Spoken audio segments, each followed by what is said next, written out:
পুরনো ঢাকায় যে ঘটনাটি ঘটে গেছে, যে ছেলেটি মারা গেছে বরঞ্চ তার সাথে হয়তো যুবদলের সম্পর্ক আছে, কিন্তু যে খুন করছে বা যে হত্যা করছে তাকে তো অন্য জায়গা থেকে, আমরা যেটা খবর পেয়েছি, অন্য জায়গা থেকে নিয়ে আসা হয়েছে। তাকে তাকে ধরা হচ্ছে না, ধরা হলো অন্যদেরকে অ্যারেস্ট করা হলো, তাকে ধরা হচ্ছে না, কি তাকে আসামিও পর্যন্ত বোধহয় করা হয়নি এখন পর্যন্ত। কেন হয়নি, কেন ধরা হচ্ছে না? আমাদের পক্ষ থেকে তো একবারও বলা হয়নি যে তমুককে ধরা যাবে না, অমুককে ধরা যাবে, একবারও তো এই কথাটি বলা হয়নি। বরাবর আমরা বলেছি অন্যায়কারী আইনের দৃষ্টিতে তার বিচার হবে, দলের সাথে তার কি সম্পর্ক কিচ্ছু যায় আসে না তাতে, তাকে দল কোনো রকম প্রশ্রয় দিবে না। কেউ যদি কোনো অন্যায় করে থাকে, তাহলে প্রশাসন ধরছে না কেন তাকে?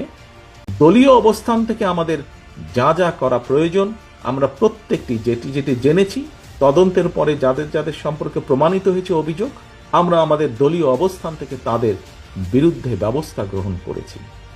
আইন শৃঙ্খলা বাহিনী কেন তাহলে বসে আছে? আইন শৃঙ্খলা বাহিনীকে চালায় কে? বিএনপি তো চালায় না, চালাচ্ছে তো সরকার। তাহলে সরকার কেন ব্যবস্থা নিচ্ছে না তাদের বিরুদ্ধে? সেটি দলেরই হোক বা সেটি অন্য কোনো লোকই হোক।